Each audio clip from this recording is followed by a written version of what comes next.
안녕하세요. 저는 서울에 거주 중인 30대 여자입니다. 타향살이를 하면서 자기 전에는 꼭 유튜브 사연 채널을 틀어두고 스르륵 잠에 드는 게 습관이 되어버린 애청자이기도 하고요. 요즘은 거의 하루에 2편씩은 듣고 있습니다. 남녀노소 할 것 없이 많이 듣는 컨텐츠이다 보니 부모님이랑 공감대도 쉽게 형성이 되더라고요. 평소 듣기만 하던 곳에 사연을 보내게 되다니 내 이야기를 다른 사람들이 과연 들어줄지, 그리고 내가 쓴 글이 사연에 채택될지 두근거리는 마음으로 사연을 보내게 되었습니다. 여러분은 결혼하신 분들이 더 많으시려나요? 다들 행복하신가요? 어릴 적부터 저는 결혼은 동화 같고 사랑만 가득한 일이라고 생각했습니다. 마냥 행복할 것이라는 환상이 있었죠. 그런데 어른이 되고 제가 겪은 결혼은 상상해오던 것과는 너무 달랐습니다. 결혼 생활이라는 게 생각만큼 행복하진 않더군요. 특히 남의 편인 남편은 정말이지 제 인생의 크디큰 오점이었습니다. 사연을 쓰게 된 이유도 다 그 남편놈 때문이죠. 지금부터 제가 제 편이라고 믿었던 그 인간, 정말 철저한 남의 편이었던 제 전남편에 대한 이야기를 해보겠습니다. 저는 1살 연상인 남편과 대전에서 학원 강사 일을 하며 만나게 되었어요. 같은 학원에서 일은 한 지는 2년여 정도 되었는데 얼굴이 부딪힐 일이 없었죠. 지역에서 꽤 큰 학원이기도 했고 저는 고3 학생들 담당, 남편은 중등교과 담당이었거든요. 그러다 편성이 새로 되면서 남편이 고3 학생 라인으로 오게 되었고 그제야 서로 안면을 트게 되었습니다. 저는 수학, 남편은 국어 과목이었고 같은 또래여서 친하게 지냈죠. 그 나이대의 학생들 짓궂기도 하잖아요. 학원에서 저와 남편은 학생들의 가십거리였습니다. 쌤, 국어쌤이랑 어제 같이 저녁 먹었죠? 오, 사내연애, 오. 아이들에게는 저희 두 사람의 스캔들이 아주 큰 이슈이자 입시 생활의 즐거움이었던 것 같아요. 참 이게 분위기에 사람이 넘어가는 건지 여론몰이에 넘어간 건지 남편과 저는 학생들의 말처럼 점점 이성으로서의 감정이 생겼고 실제 연인 사이로 발전하게 되었죠. 그렇게 떠밀려 하게 된 연애는 자그마치 3년의 장기 연애로 이어졌고 자연스레 결혼을 하게 되었습니다. 부부가 같은 직장을 다니거나 같이 가게를 하면 많이들 싸운다고 하잖아요. 그런데 오히려 저는 너무 좋더라고요. 저희 두 사람 다 학원 일을 하다 보니 일반 직장인분들과는 패턴이 좀 달랐죠. 남들이 출근하는 시간에는 쉬고 있고 남들이 퇴근하는 시간부터 일을 하는 그런 패턴이었죠. 남편을 만나기 전에 다른 직업을 가진 사람들을 만났을 때는 패턴이 맞지 않아 많이 다투기도 했었거든요. 어쨌든 저희는 너무 잘 지냈습니다. 퇴근 후에는 서로 학생들 반응이나 강의 평가에 대해 얘기를 나누기도 하고 함께 출퇴근도 하고 말이죠. 소연아, 이거 먹고 수업 가. 짠, 소연이 네가 먹고 싶어 했던 거 사왔지. 소연아, 우리 내일은 소연이 가고 싶어 했던 카페 갈까? 남편은 참 다정다감했고 세심하게 저를 챙겨주었습니다. 꼭 아빠처럼 말이에요. 당신한테서 아빠 냄새나. 에? 아빠 냄새? 뭐지? 아저씨 같다는 거야? 너무하네.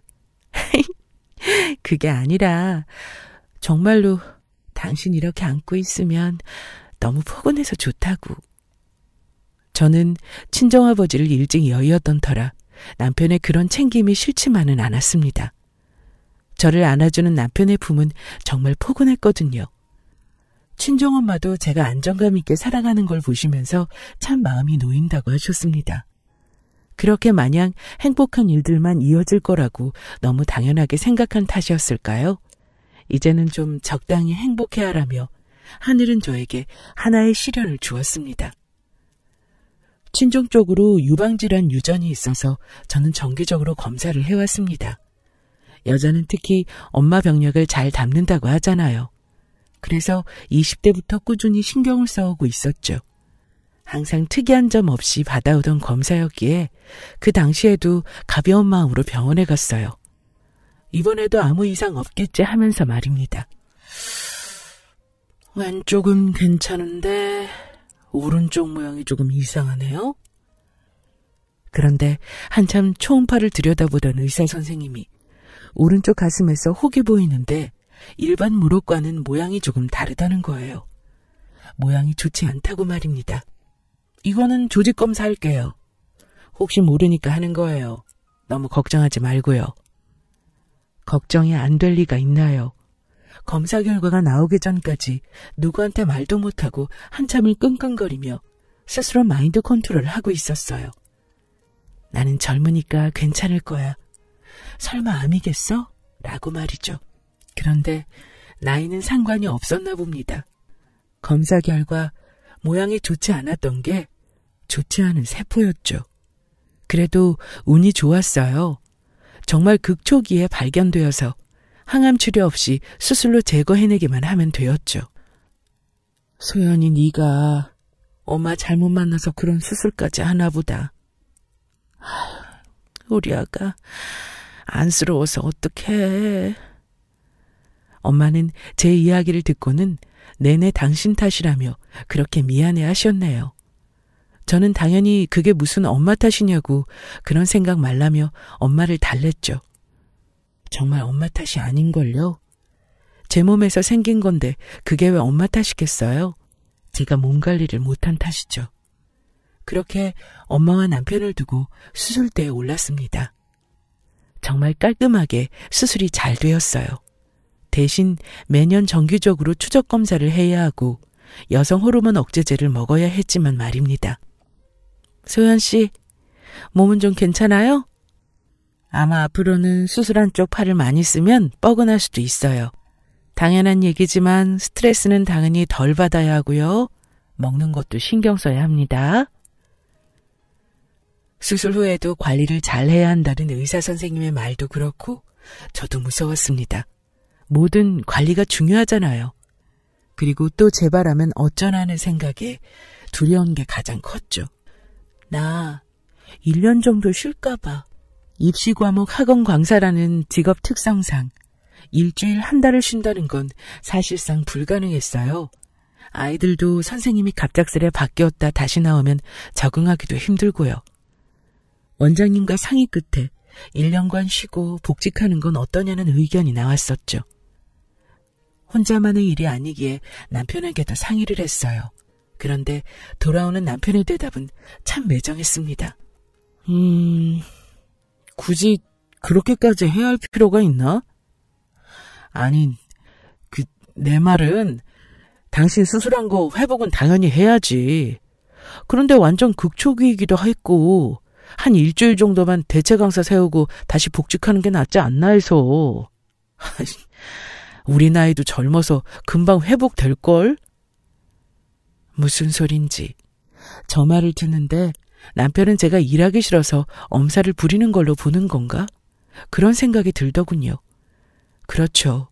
젊은 나이니 회복도 빠를 테고 일하면서 몸을 챙길 수도 있겠죠. 그래도 수술하고 퇴원한 사람한테 너무 솔직한 건 아닌가 싶더라고요. 당신은 그렇게 생각해? 그래. 체력도 금방 회복되겠지. 그런데 스트레스가 가장 무서운 것 같아서. 애들 수업하는 건데 나 몸 안 좋다고 쉬엄쉬엄 하는 건 너무 민폐니까. 할 거면 제대로 해야 하는데 그럼 내가 아무래도 신경 쓰는 게 많잖아. 그거야 그런데 굳이 1년이나 쉴 필요가 있냐 이거지. 나이도 젊은데. 나는 그거지. 당신 경력에 지장 갈까 봐. 자기 설마 이상하게 생각하는 건 아니지? 아니 솔직히 우리 맞벌이여서 집도 좀 더 무리해서 구한 거고 1년을 쉬면 그게 좀 타격이 오지 않을까? 너무 서운하고 서러웠습니다. 저 말이 어떻게 들리세요? 저 정말이지 거짓말 하나 안 보태고 그 당시 남편이 저에게 했던 말을 적은 것입니다. 당시에 워낙 충격적이라 아직까지도 생생히 기억나네요. 속이 뻔히 보이는데도 남편은 계속 애둘러 말을 했습니다. 그게 더 상처가 되고 서럽더군요. 참을 수가 없었습니다. 소연아, 내 마음 알지? 내가 무슨 말 하는지도. 우리 주말마다 같이 공기 좋은 데 가서 힐링하고 오면 되잖아. 울지 않으려 애쓰는데도 눈물은 자꾸 삐져나왔고 꾹꾹 참아가며 남편한테 말을 했습니다. 주말? 주말은 특강 안 해? 특강을 해야 당신이 좋아하는 돈 실컷 벌지. 내가 일 쉬는 게 그렇게 싫어? 돈이야 또 벌면 되는 거 아니야. 대출금? 걱정 마. 내가 모아놓은 거에서 꼬박꼬박 똑같이 낼게. 당신은 내 몸보다 돈이 먼저구나. 내가 쉬느라 못 버는 돈이 아까운 거 아니야 지금. 저는 남편한테 따졌습니다. 내가 일 쉬는 게 그렇게 싫은 거냐고.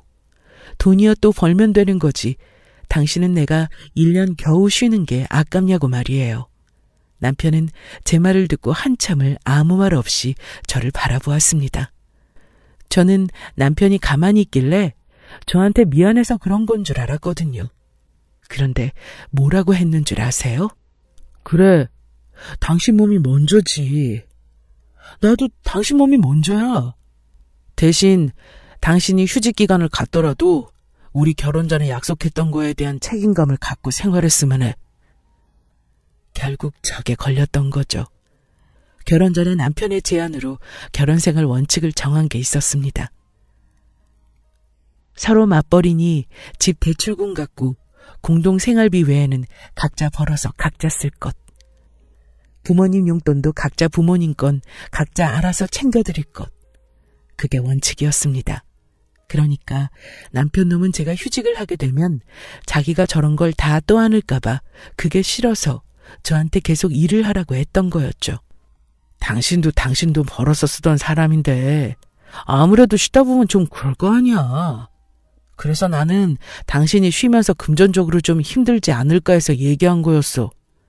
뭐 대출금이야 내가 한두 번 내는 게 문제겠어?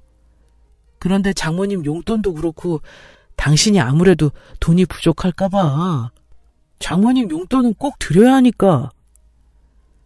남편 말은 계속 똑같았어요. 일을 쉬면 네가 돈이 부족할 텐데 그럼 장모님 용돈도 잘 못 드리고 당신이 속상하지 않겠냐. 더군다나 병원비도 꽤 나갈 텐데 이러면서 말입니다. 여러분은 저런 말을 들으면 어떠실 것 같아요? 저는 정말이지 정이 뚝 떨어졌습니다. 저런 인간 말에 우는 것도 아까워서 손톱이 상처를 내는 것도 모르고 주먹을 꽉 쥐며 울음을 참았습니다. 걱정 마. 당신한테 돈 달라고 안 해. 내가 모아둔 돈에서 치료받고 우리 엄마 용돈 드리고 다 할 거야. 저는 남편한테 걱정 말라고 했죠. 내 돈으로 다 알아서 할 거고 보험도 있으니 내가 알아서 치료하고 다 하겠다고 말입니다. 그 인간 그제야 미간에 주름이 펴지더니 안심하는 듯 했어요. 그제야 당신이 힘들면 쉬라고 하더군요. 마음 같아서는 더 쏘아붙여대고 싶었지만 그냥 참았습니다. 더 얘기했다가는 병이 재발할 것 같았죠. 나 다녀올게.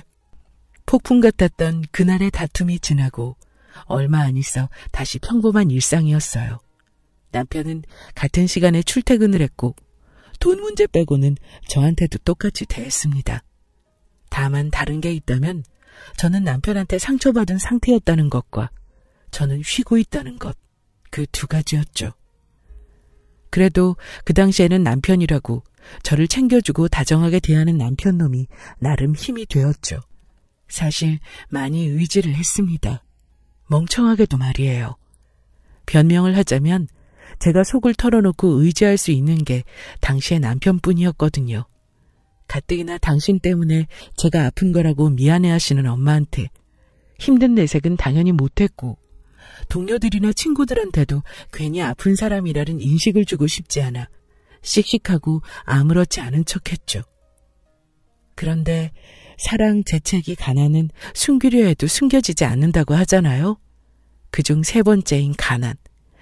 뭐 가난이라는 단어를 감히 쓸 수 없는 상황이긴 하지만 저는 점차 금전적으로 쪼들리기 시작했어요. 그게 당연히 얼굴에도 티가 났겠죠? 소연아, 무슨 일 있어? 요즘 왜 그래? 아니, 저기 지연아, 너 혹시 돈 좀 빌려줄 수 있어?